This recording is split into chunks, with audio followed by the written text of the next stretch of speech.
Om Om Om Om Bhurabhuva Swaha Tatsavitorenyam Bhargo Devasya Dhimahi Yo Yonah Prachodayat. Om Shanti Shanti Shanti. Namaste, my dear friends. This is second video on the importance of mind in spirituality. Our day-to-day life activities are dealt with through mind and ego. Mind and ego are insentient, but they act mediator between the Atma and our body. All life activities are carried out with the help of mind and ego, and our real self remains as a mere witness. All future karmas, sanchit karmas, agama karmas, they are formed by our ego and mind, because Atma remains as a mere witness. So this is a very important topic. We must understand what is the relation between mind, ego and our Atma. So experience is never possible without consciousness. See, consciousness means life awareness, our Atma. Anything that is eternal must be infinite and unlimited. Consciousness is unlimited.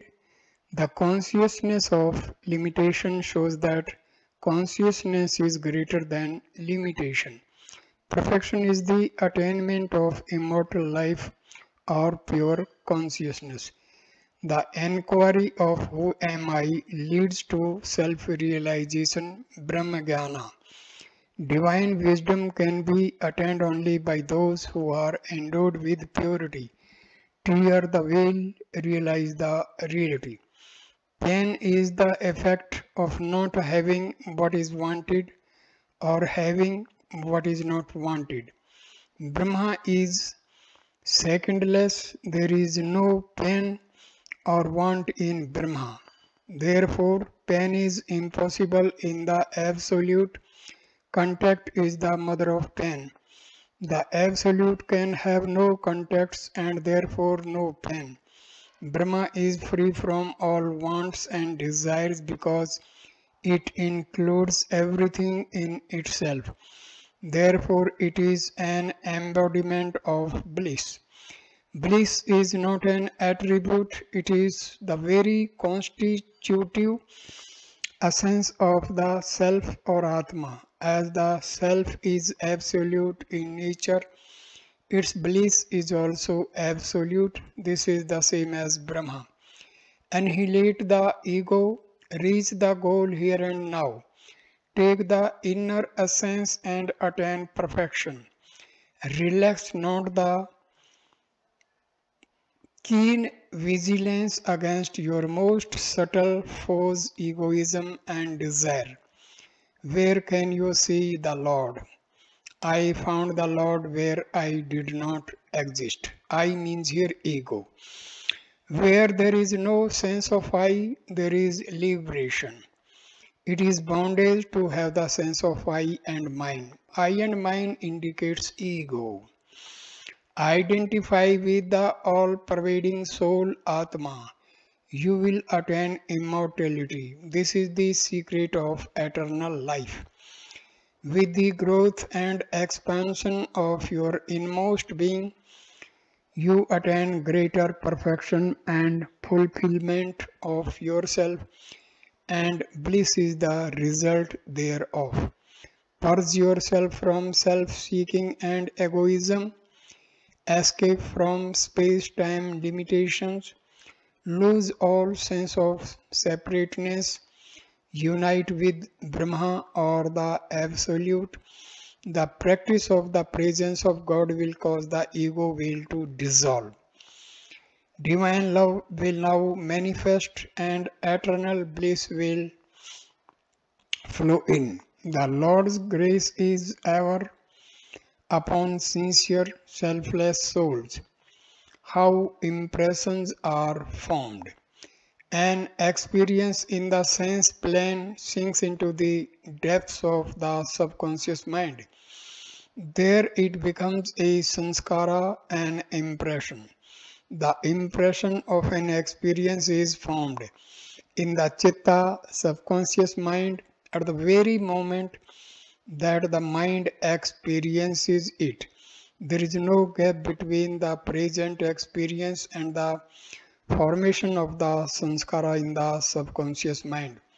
One specific experience leaves one specific sanskara, and the memory of this specific experience springs from that particular sanskara only, which was formed out of that particular experience.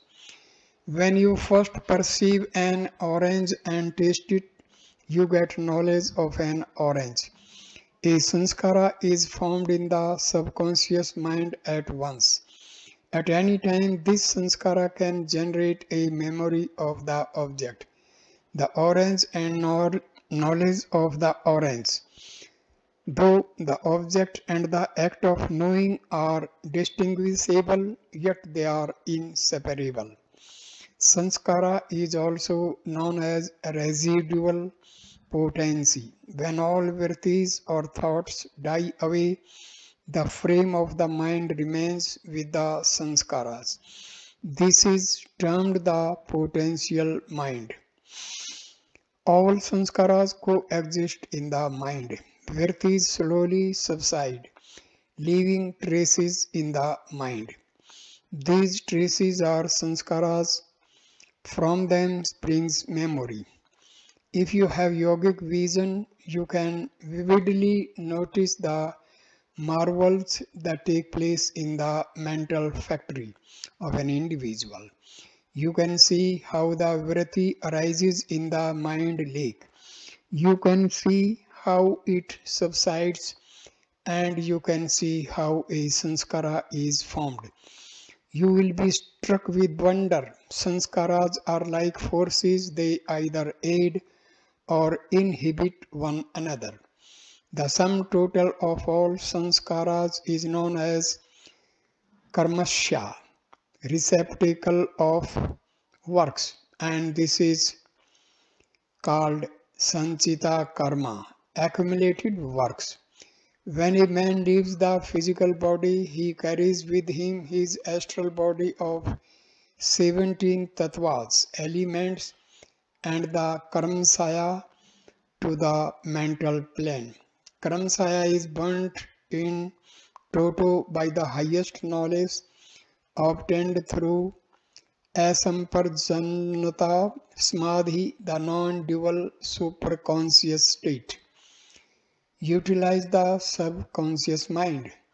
The mental processes are not limited to the field of consciousness alone.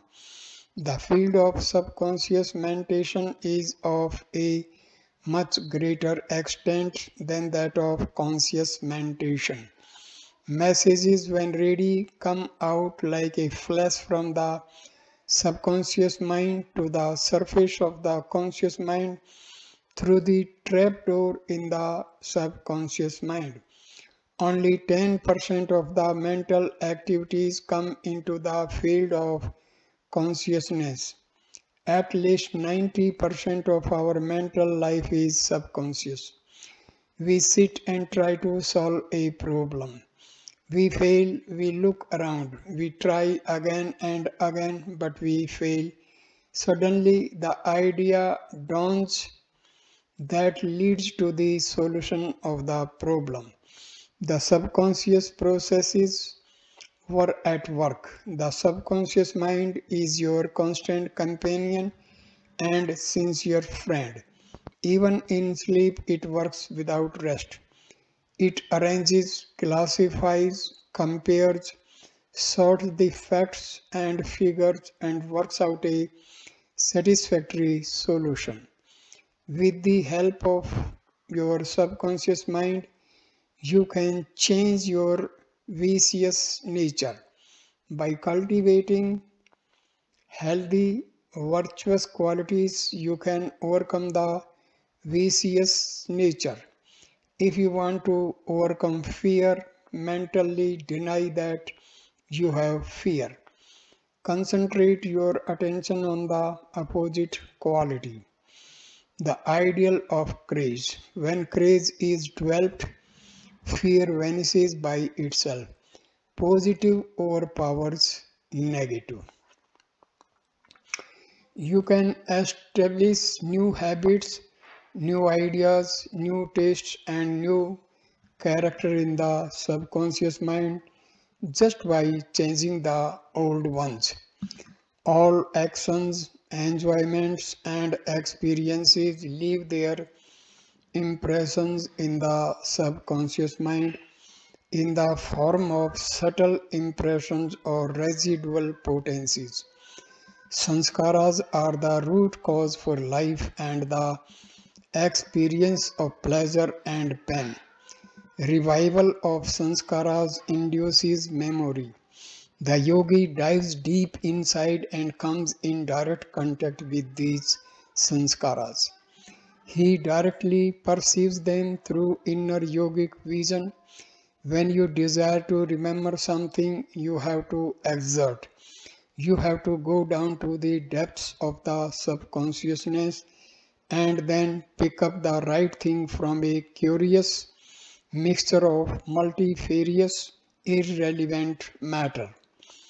Change your habits.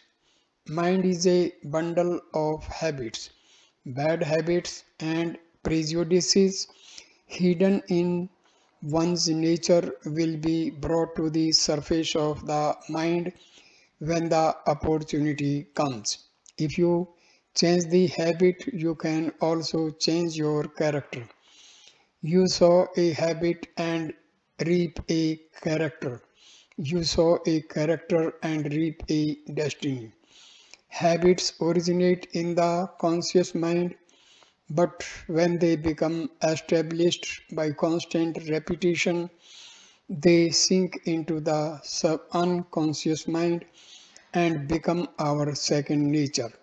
Habit can, however, be changed by a new, healthy, agreeable habit of a stronger nature. At present, you are thinking, I am the body, think I am Brahma. In the course of time, you will be established in Brahmic consciousness. Do not be a slave to one idea. Whenever you get new healthy ideas, the old ones must be given up. In the mind, there is an internal fight ever going on between nature and will, between the old worldly habits and the new spiritual habits. In the case of aspirants, the fight is between the old sanskaras of the sensual world and new spiritual sanskaras. It is a fight between the good impressions of the past and bad impressions of the past. It is a fight between viveka, wisdom, and instinctive mind and indriyas, senses. Eventually, will, which is pure, strong, and irresistible, is bound to succeed. There is no doubt about this.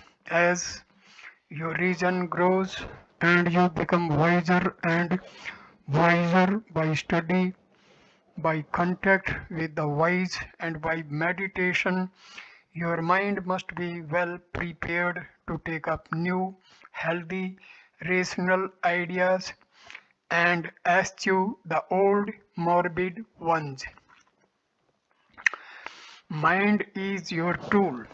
When emotions arise, separate them, Study them, analyze them, but do not identify yourself with them. Master your impulses, emotions, and moods. Rise from the position of slave to that of a spiritual king. Just as the repetition of a thought or action leads to perfection, so also does the recurrence of the same process or the same idea lead to the perfection of abstraction, concentration, and meditation. Give your full mind to God, only then will you have realization. Even if one ray of the mind runs outside, it is impossible to attain God consciousness. You cannot enjoy peace of mind. You cannot practice meditation. If there is tossing of the mind, destroy mundane desires through dispassion and surrender to the Lord. Mental factory. Now I will take you to the most wonderful mental factory. It is very close to you. It is a wonder of wonders. Even a rank materialist, if he is very sincere, will be turned into a perfect theist instantly. If he closes his eyes for a moment and seriously reflects on the working of this marvelous factory. The Kena Upanishad opens with the following lines. Who is the director of this mind? Who gives light and power to this mind? It goes on, Brahma is the mind of minds, the prana, life of pranas, the eye of eyes, the ear of ears. But a bold philosophy. At once it raises man to an unerring solution for all the different problems of life. The four Mahavakyas, great utterances, Prajnam Brahma, consciousness is the absolute, Aham Brahmasmi, I am the absolute, Tattvam Asi, that thou art, I am Atma Brahma, the self is the absolute. Infuse power and joy into the hearts of all hearers. They produce drastic changes in your life. Then you will laugh at the vain pomp and empty glory and the artificial and miserable life of a rich man. The eyes and the ears are the gatekeepers of this mental factory. They are the way in and mouth is the way out. Eyes and ears bring inside the mental factory matters for manufacture. Light and sound vibrations are brought inside through these two avenues. First of all, they are made into percepts by the mind. They are then presented to the intellect. The intellect converts these percepts into concepts or ideas. These ideas are expressed by outside gatekeeper, the organ of speech. The external physical eyes and ears are mere instruments, but the real visual and auditory centers are in the brain and in the astral body. These are the real senses. Understand this point well. The intellect receives these materials from the mind and presents them to the Purusha or Atma, the self who is behind the screen. The mind is the head clerk of this mental factory. He has 10 clerks, the 5 Jnana Indriyas, senses, to bring news from the facts outside. The facts are placed by the mind before the intellect, who places them before the Purusha inner self. A message comes back from the Purusha to the Buddhi intellect. Buddhi decides and determines and then gives the answer back to the mind for execution. The 5 karma indriyas Organs of speech, hands, feet, genitals, and anus execute the order of the mind who is their master. The inner instrument. Antahakarna, the inner instrument, is a broad term which includes mind, intellect, memory, and egoism. Om, Om, Om. The inner instrument. Antahakarna, the inner instrument, is a broad term which includes mind, intellect, memory, and egoism. Ahankara. The one Antahakarna assumes different names, just as the same man assumes the name of judge when he works as a judge in the law courts, or president when he serves in a society or association, and storekeeper when he is in charge of the stores. When you walk through a mango garden, the will and doubt are done by the mind. It thinks whether the mango is good or not. The intellect comes to its aid. It determines that the mango is good. Then the chitta, mind stuff, finds out how to get hold of some of the mangoes from the gardener. Ahankara, self, arrogates. It demands the mango at any price. The mind executes this order by passing it to the fit, karma indriya, to take the man to the gardener. Ahankara buys the mango and eats it. The impressions of the mango remain in the mind, and the vasana tendency is formed in the mind. The thought of enjoyment comes to the mind later on, and this through memory in the form of a subtle vasana produces though sankalpa and troubles the man again and again to enjoy the mango. This cycle, desire, thought, action, goes from eternity to eternity. This brings bondage to man. When the vasana is repeated several times, it becomes a strong passion. Then the man is a slave of the passion and indriyas. Sense is a strong sense hankering is called a trishna. The difference between desire and vasana is that the vasana is subtle and hidden in the subconscious mind, whereas the desire is gross. The pleasure derived from the enjoyment of the object bring attachment in this mind. Attachment is moha. The man who is attached to objects, who is full of sense vasanas, is tied to those objects. Escape becomes nearly impossible for him. Escape is possible only by destroying these knots, by knowledge of the witness, the director of this mental factory, who has kept up this show inside. If you can clairvoyantly visualize the inner working of this mental factory, you will be dumbfounded. Wake up from this long slumber of ignorance, purify, meditate, and attain wisdom, and roam about happily. So says the sage. More on the inner instrument. If you can clairvoyantly visualize the inner working of this mental factory, you will see that it is like a big telephone exchange.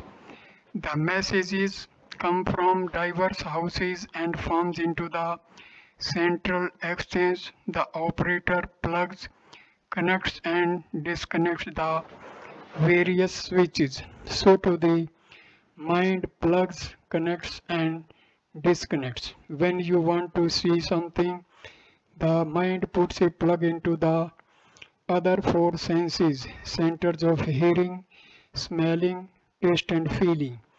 When you want to hear something, the mind plugs into the other four centers. The mind functions at an unimaginable speed.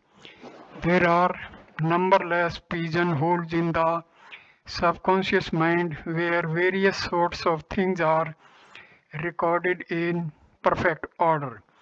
There they are classified, grouped, labeled with accurate precision.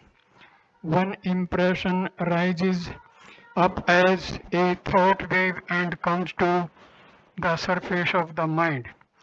It tickles the jiva individual into action. You can also see various colors in thoughts. Spiritual or holy thoughts are tinged with beautiful yellow color.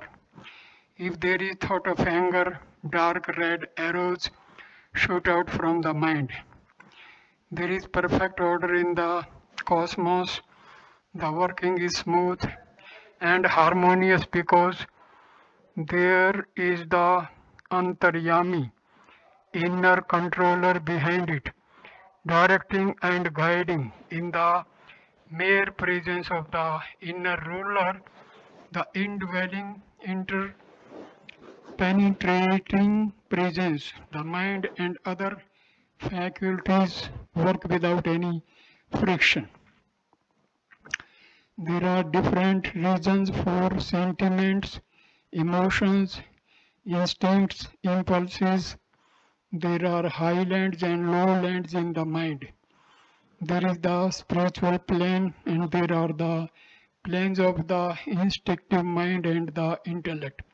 On the one side, the will steps in to execute a certain strong desire of the mind. The other faculties such as memory and the power of judgment and reflection stand behind in a disciplined array to help their master the will. After the will has executed the order, imagination comes forward and speculates. Memory helps imagination. Then the three gunas, qualities of nature, the various moods, and the 13 evil virtues, lust, anger, etc., show their faces in different colors. They come to the scene, do their work, and then retire for a rest. Words cannot describe how thrilling this scene is. Develop this clairvoyant astral sight through purification and concentration. Do not forget the inner ruler who is awake even when the mental factory is closed down temporarily. Purify the mind, practice concentration, develop the power of the mind. Eventually you will merge with him. Subtle desires. The summum bonum of existence is the attainment of knowledge of the self, the realization of the one homogeneous self. The knowledge of the self can only dawn when there is extinction of all the vasanas. Vasanas are subtle desires, they are gross in nature. Some philosophers define vasanas as tendencies or inclinations. Others say they are blind, clinging to sensual objects through intense longing or craving without deliberation or thinking. There are two kinds of vasanas, the pure and the impure. Pure vasanas liberate one from rebirth. Impure vasanas cause the mind to fluctuate, producing agitation in the mind and affinity for objects. If you are led by pure vasanas, you will soon attain the immortal seat of ineffable splendor. The vasanas generated by you in past lives will cling to you in future births. But if pure vasanas cling to you, you will easily attain knowledge of the self, and through this you will attain liberation. If the pure If the impure vasanas cling to you, you will experience pain and sorrow. You will get rebirth in this world again and again. The tree mind has two seeds, one is vasana and the other is the fluctuation of prana life. The seeds produce a big tree and the tree again produces seeds. So also the vibration of prana rises through vasana and the vasana operates through the movement of prana. If either perishes, both soon perish. Egoism is the first asuric demoniac son of avidya, ignorance. Egoism has two asuric daughters, raga and vasana. There is an intimate connection between vasana and raga. Raga is attachment, mamta, mindness is due to raga. If you want to kill raga and vasana, you must annihilate egoism. If you want to kill egoism, you must first kill avidya. Destroy avidya, first raga and vasana will die by themselves. Mind is the cause for bondage and freedom. A mind filled with impure vasanas leads to bondage, whereas a mind destitute of vasanas tends to freedom. When mind is no mind through destruction of vasanas, then you become mindless. When you become mindless, intuition dawns and you are endowed with the eye of wisdom. You will enjoy indescribable peace. World of opposites. One thing which is sweet and pleasant to you at one moment produces the very reverse sensation in another moment. Who has not experienced this? In this world of opposites, objects when lost for and pleasant but are bitter if not longed for. Hence, vasanas tendencies are the cause of sensual pleasure. Pleasures will stop when you get satisfaction in them, but if vasanas cease, the mind will perish and all else will be destroyed. Therefore, annihilate these vasanas, the enemies of Atma Jnana, self-knowledge and immortality. The mind clings to sensual objects. If the vasanas perish, the mind ceases thinking of objects and we attain the state of thoughtlessness. You will have a balanced mind despite adverse circumstances and many obstacles. Vasanas perish through dispassion, discrimination, control of the senses, inquiry of who am I, and meditation. The impure vasanas persist and resist. They lurk in the corners of the mind in a mysterious manner. They play tricks on you.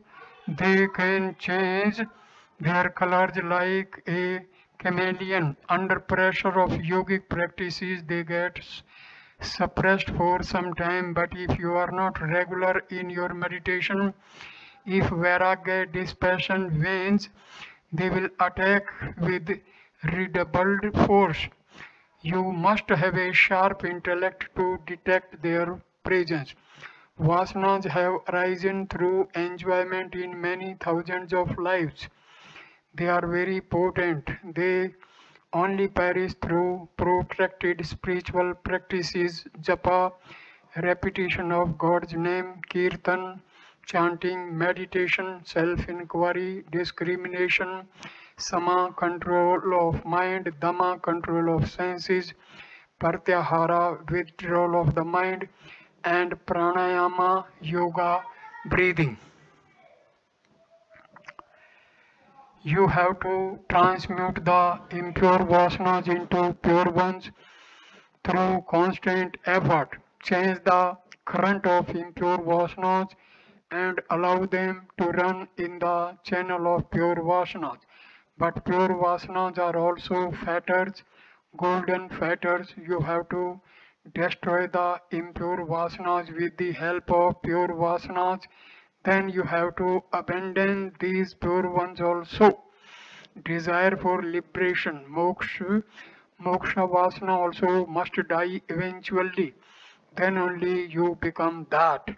Separate yourself from the objects. In the absence of objects, the I does not exist, and these objects do not exist in the absence of I. Have the strong conviction that I does not belong to the objects, that the objects do not belong to the I.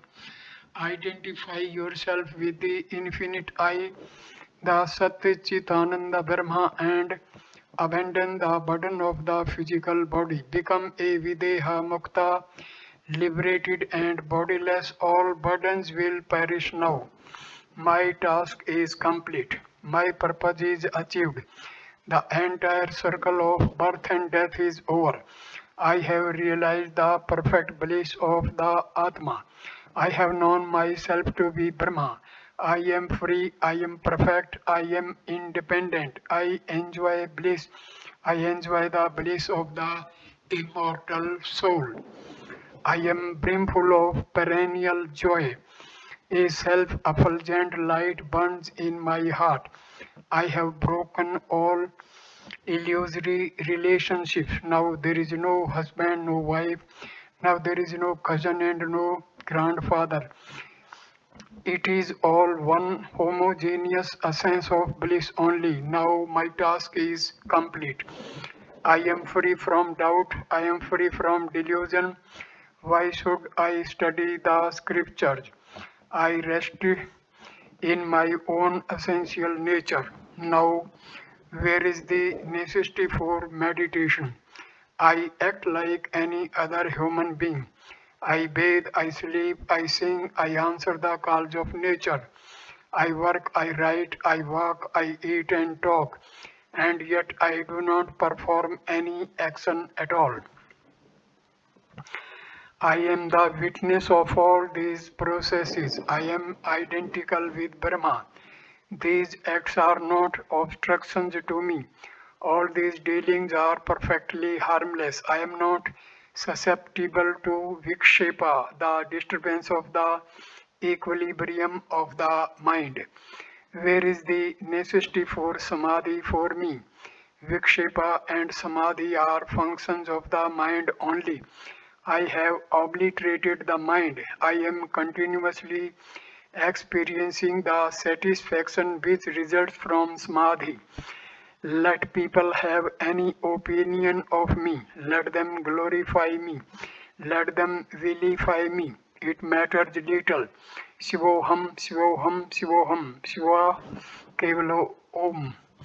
I have risen above ignorance. I have risen above my knowledge of this seeming universe.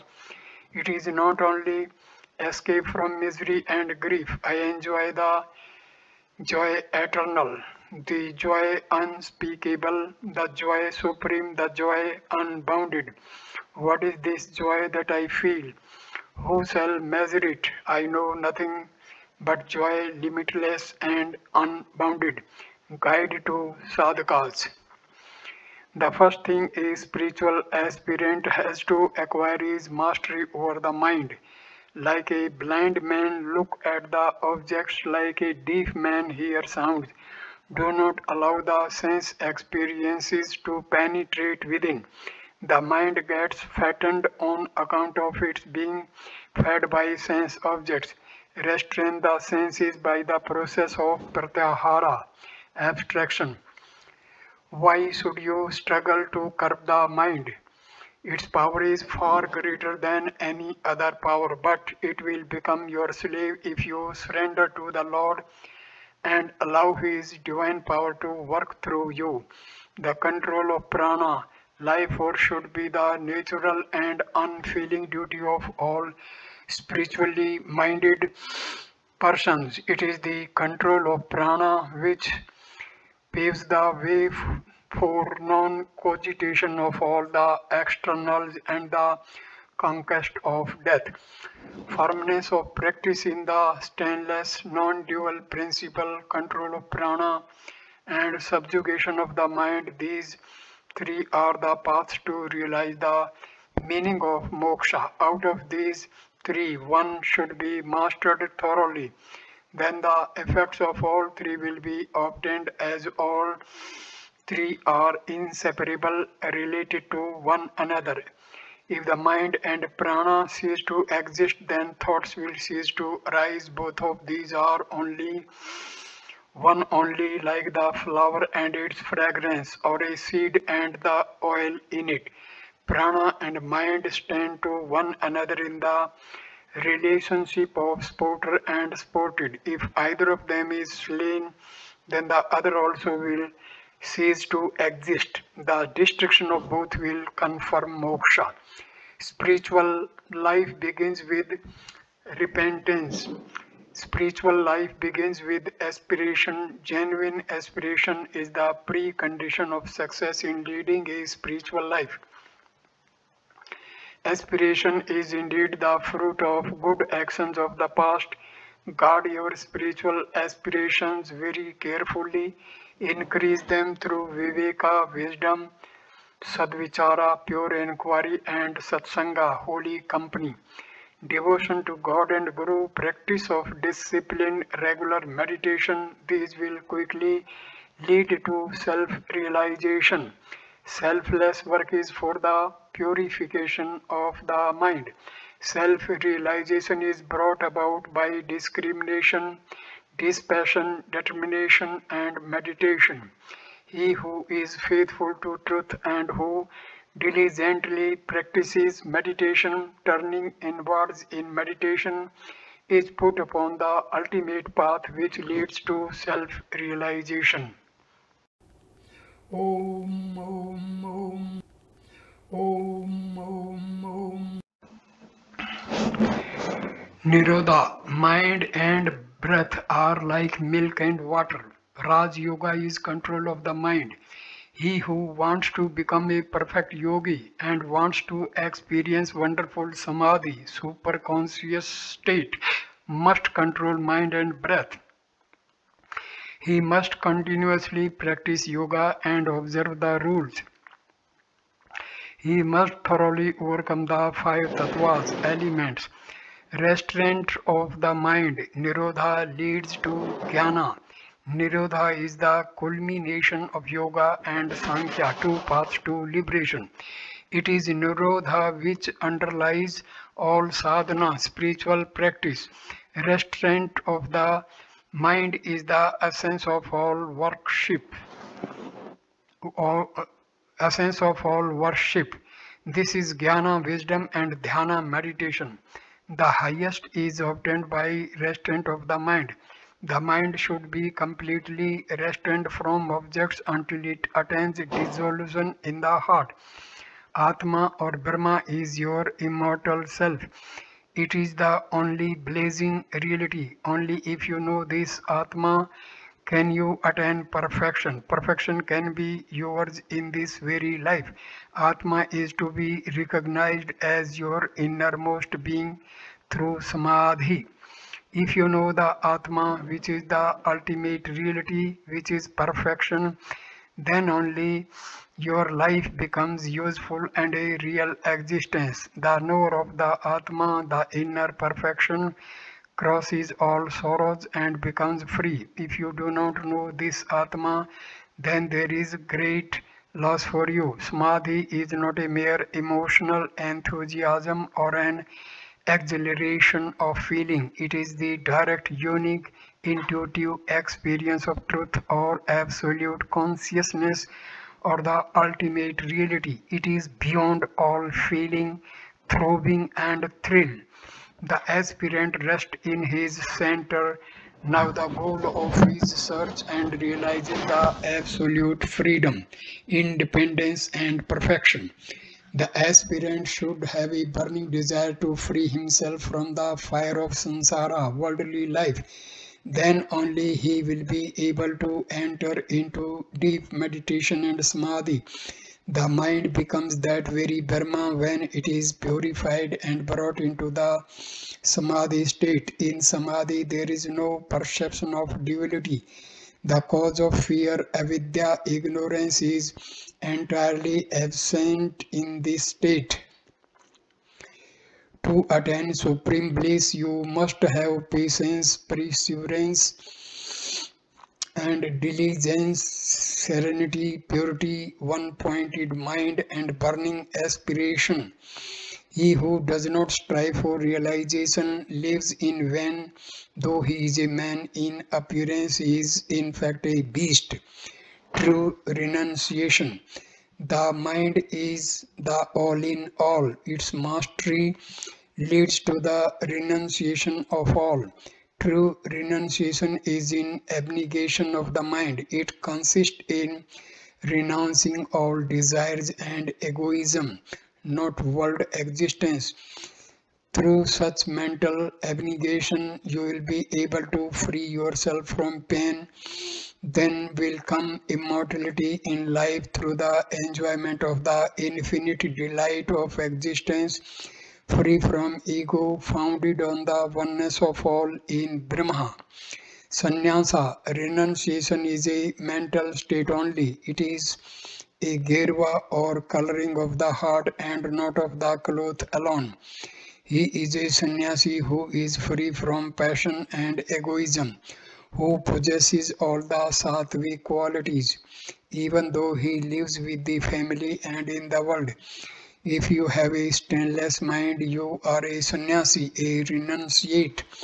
Whether you live in a forest or in a city, whether you wear white cloth or an orange-colored robe, whether you shave your head or keep a long tuft of hair, save the mind. This consists of getting rid of all attachment, passion, egoism, infatuation, lust, greed, anger, etc. Vedanta does not want you to renounce the world. It wants you to change your mental attitude. It wants you to give up this illusory feeling of I-ness and mindness. Mind is a mass of objectified desires. Desire in the mind to eat has manifested as the tongue, the teeth, and the stomach.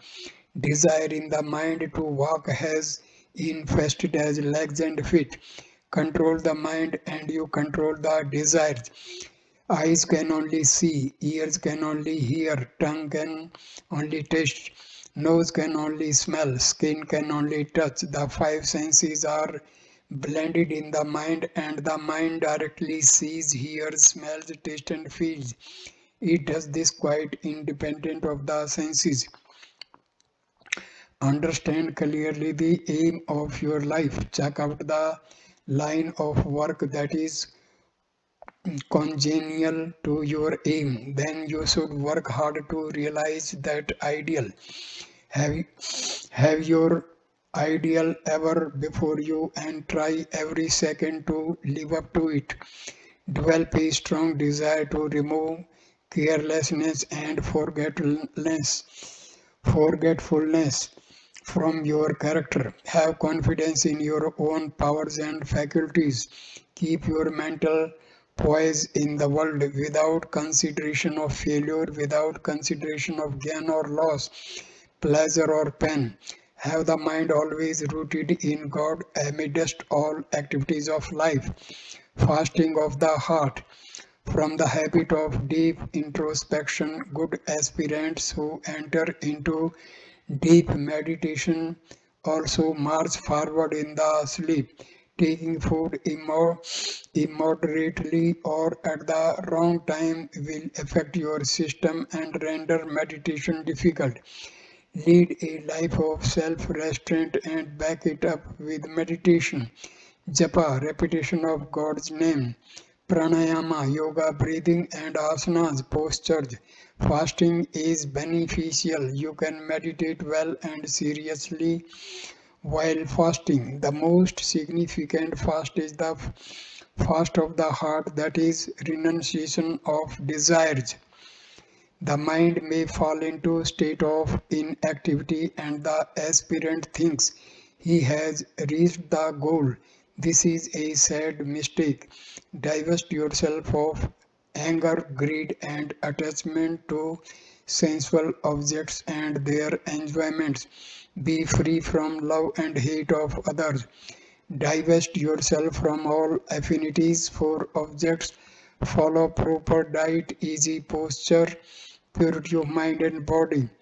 If these steps are not steady on the paths, do more japa, intensify your vairagya, dispassion, sit in one place and meditate.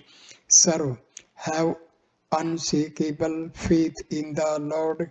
Cling to the Lord's divine name. Surrender to the divine Lord. Pray to Him sincerely.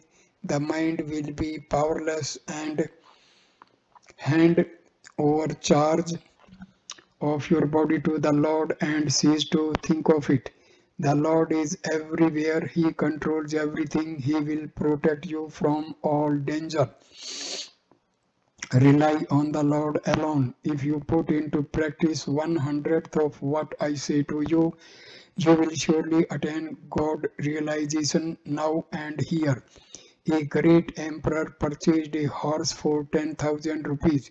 The horse was restless and no one was able to ride it. Then his son Sikandar said, "Beloved father, I can ride this horse." He sat on the horse and rode it in the direction of the sun. The horse galloped. The emperor was quite astonished. He said, "O Sikandar, how did you manage to ride this horse?" Sikandar replied, "The horse was afraid of his own shadow, so I made him run towards the sun." Such is the restless horse mind also. If you turn it towards Atma, self, it will be peaceful. If you turn it towards Maya, delusion, it will jump and dance.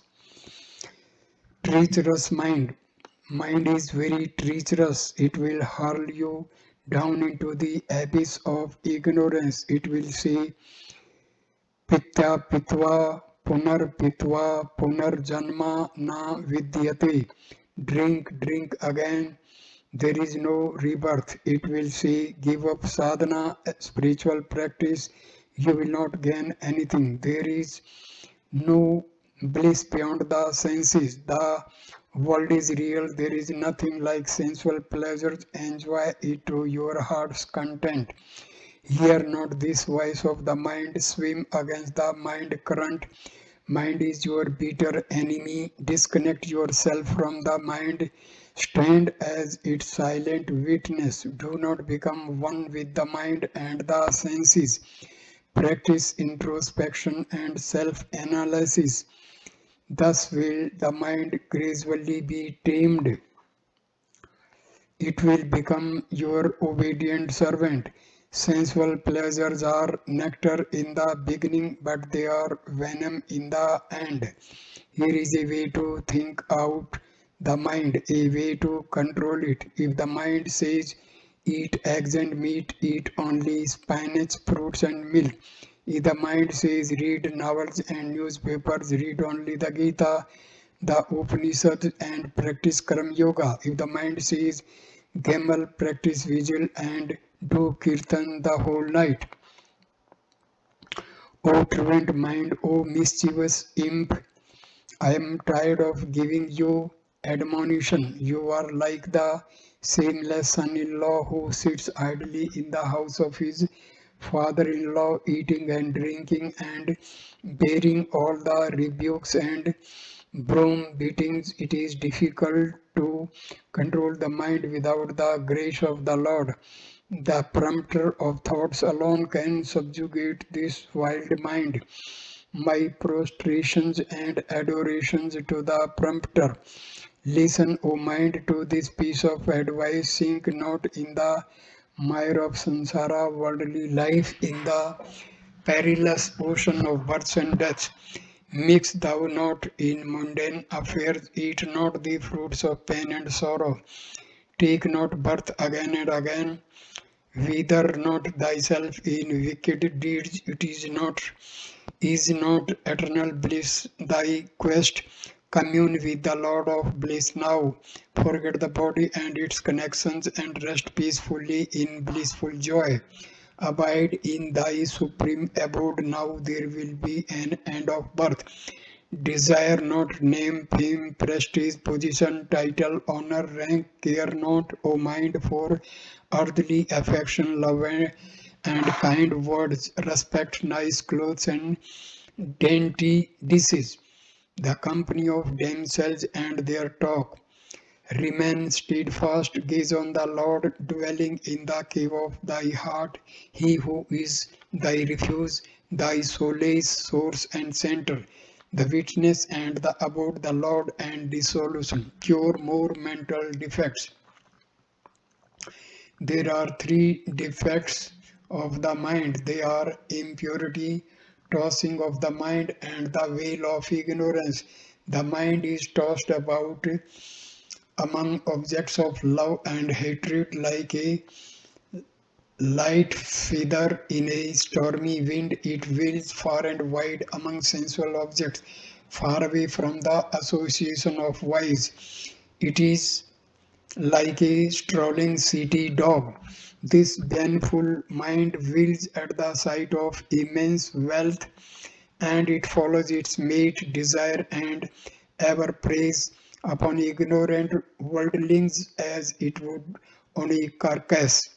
The mind is characterized by excessive fluctuation. It is fluctuating and confused. It rejoices in vain. It is intoxicated with egoism. Through this fluctuation, the mind becomes a prey to fear. Remove these three, those are defects. To do this, you should study the mind, analyze the mind, purify the mind, dissolve the mind in God by constant and intense thinking about God. Practice the sadhana, endeavor of destruction of the mind. Rise above deceptions of the mind. Rise above the temptations of the mind. This is your duty. You are born by this only. You are born for this only. All other duties are self-imposed, self-created through ignorance. Mind is made pure through true, pure and virtuous actions by constant association with the wise. Mantra repeated with the right feeling produces a wonderful effect on the mind. Right thinking, noble emotions, prayers, regular and strenuous meditation are the means to improve the mind. As a result of purification of the mind becomes more sensitive. It is easily disturbed by sound or shock. It feels any pressure acutely. The aspirant must be sensitive and yet have the body and nerves completely under his control. He must get over this sensitivity. O mind, you cannot be my friend. Now I know your worth and nature. Till now I was deluded by your tricks, but now we move in diametrically opposite poles. You want fleeting sensual pleasure from objects. I want immortal bliss of the soul inside.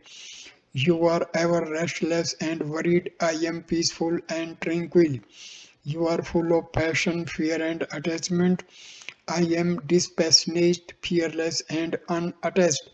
You want woman, wealth, property. I am full of renunciation. We cannot agree at all. Therefore leave me quickly and quietly. Goodbye, friend. Discipline of the mind. You must have a pure mind if you want to realize the self.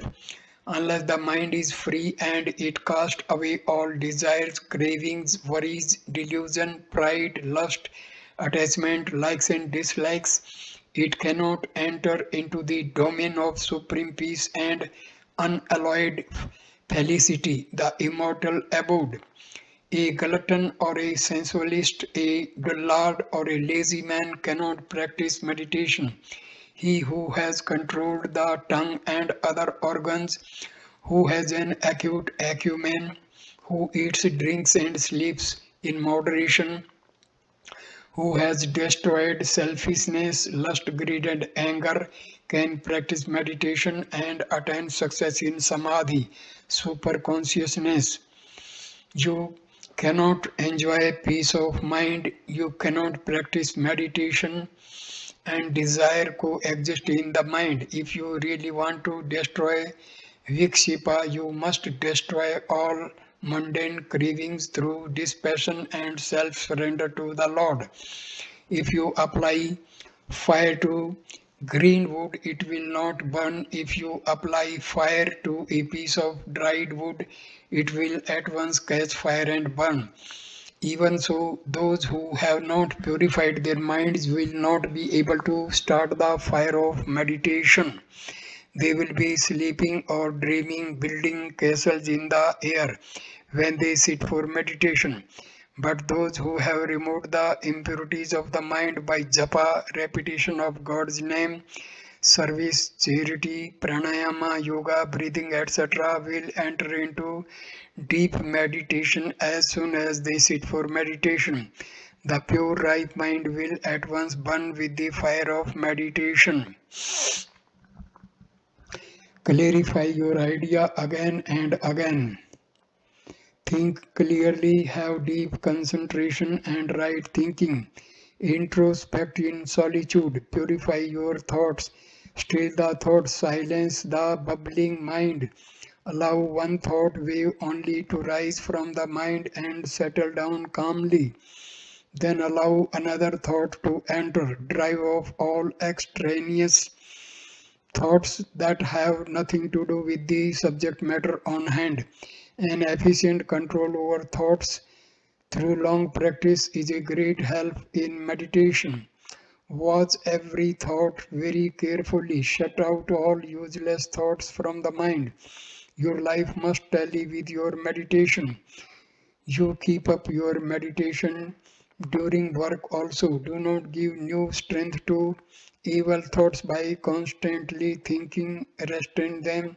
Substitute sublime thoughts. Training of the mind. If a pebble in our shoe torments us, we expel it. Once the matter is understood, it is just as easy to expel an intruding and obnoxious thought from the mind. Thoughts are the sources of all actions. They are real karma, real action. If right at the beginning you can root out all evil thoughts, you will not do any evil action. You will be free from misery and anxiety. Watch the thoughts with vigilance. Once the tossing of the mind vanishes, the mind will be very calm and you will get good meditation. Free yourself from the clutches of the mind and liberation will come by itself. Those who have even a little control over their thoughts and speech will have a calm, serene, beautiful face, a sweet voice and brilliant, lustrous eyes. Conserve all mental energy. Use it for spiritual purposes. Do not store useless information in your brain. Learn to unmind the mind. Then only you can fill the mind with divine thoughts. As all the dissipated mental rays are collected, you will gain new mental strength. Useless thoughts impede your spiritual growth. Obnoxious thoughts are stumbling blocks to spiritual advancement. In untrained persons, 4 or 5 kinds of thoughts occupy the mind at one time. These may be thoughts of the household, of business, of office, of the body, and so on.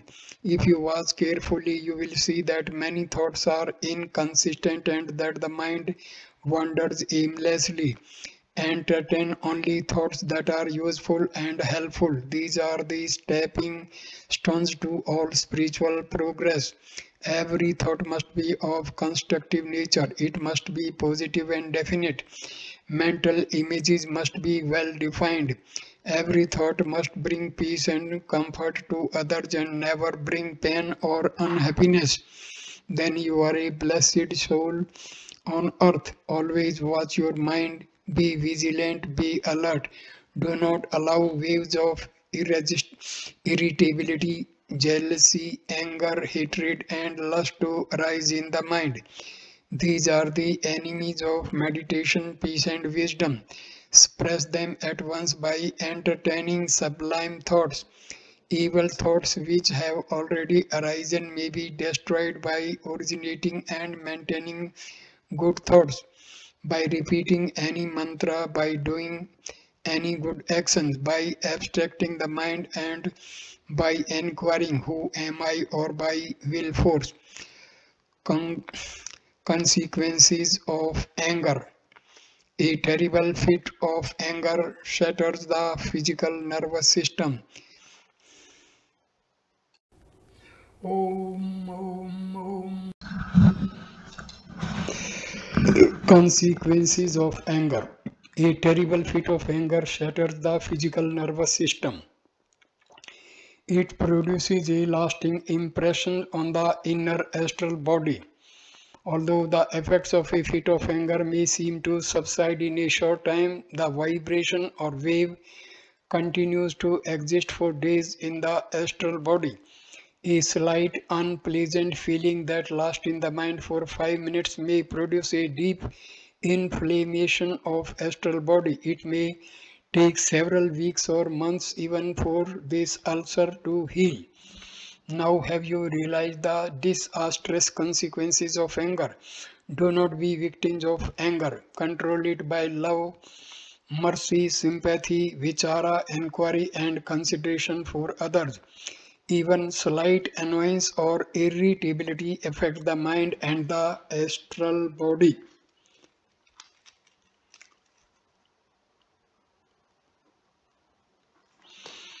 Now have you realized the aspirant should not allow these virtues thought waves to manifest in the mind lake, as they may burst out as big waves of anger at any moment. If you are careless or weak, there should not be the least disturbance in the mind lake. It should be perfectly calm and serene. Then only you will find meditation possible. It is difficult to control anger. Anger is a manifestation of Shakti, energy. At first try to reduce its force and its frequency of duration. Endeavor to attenuate or thin out this formidable modification of the mind.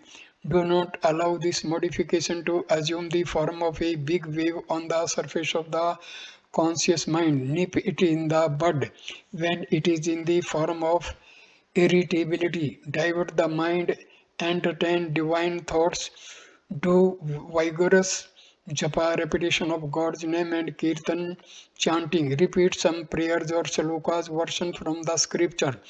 Develop the opposite divine qualities. Develop patience, love, forgiveness. Anger will die by itself gracefully.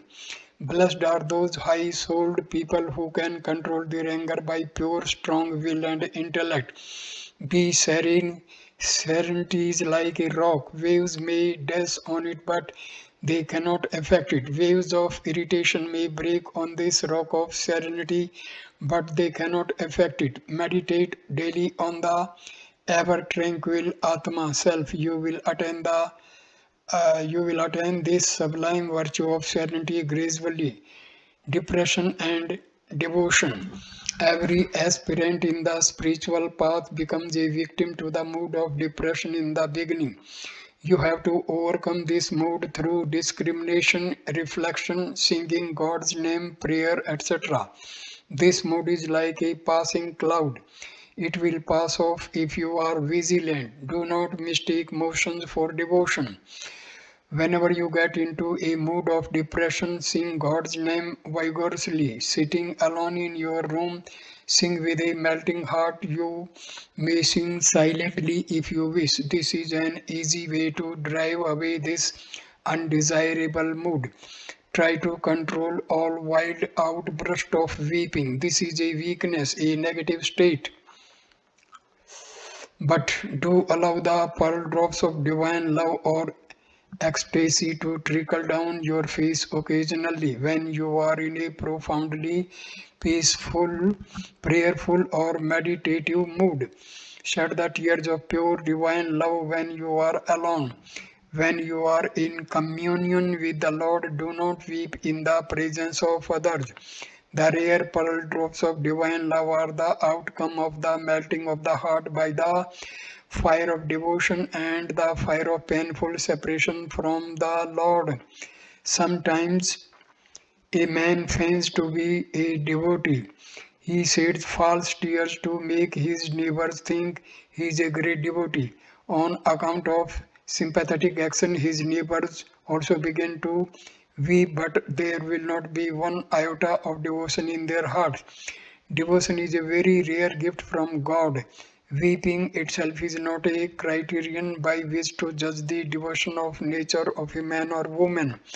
Do not mistake the crocodile tears of hypocrites, bhakta, devotee for the genuine pearl drops of divine love which inspire and elevate bystanders. One may not weep outwardly and yet he may be a genuine silent devotee. Identify yourself with the emotionless state or Brahma and rest peacefully forever. Sattvic, peaceful emotion is quiet. Rajasic, passionate emotion is terrible.